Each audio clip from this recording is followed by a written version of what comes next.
Maintenant, mon repos doit être un peu diplomatique.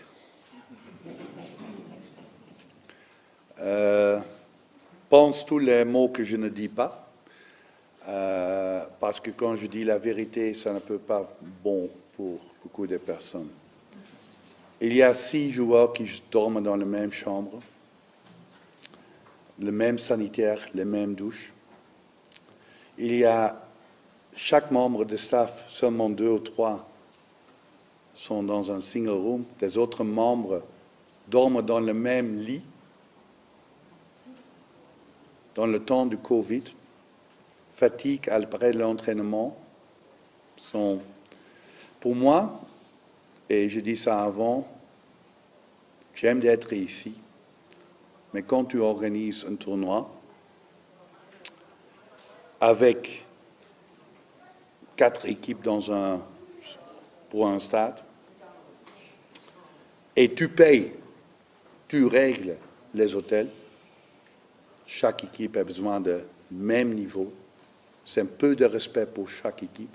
Parce que quand tu crées différence entre des équipes, quand les grandes équipes ont des meilleurs hôtels, des meilleures infrastructures, pas loin du stade, et les petits pays, dans les mauvais hôtels, tu crées, c'est favoritisme. C'est favoritisme. On est ici pour jouer aux pelouses et quand c'est Gambie qui est champion d'Afrique au Cameroun, ça doit être décidé aux pelouses, pas dans l'hôtel, pas la distance. Demain, on doit voyager 2h30 pour le stade.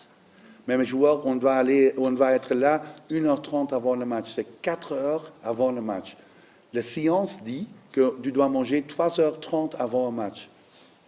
Il n'y a pas un McDonald's pour arrêter. On ne peut pas manger le temps qu'on veut manger.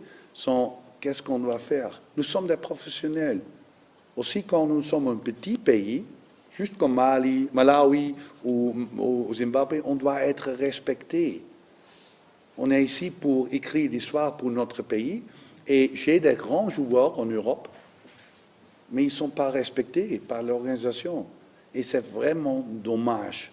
Parce que pour moi, un match est décidé aux pelouses, au stade, et pas extérieur de pelouse. Et l'hôtel, l'infrastructure qu'on a maintenant, je travaille 14 ans en Afrique, jamais vu.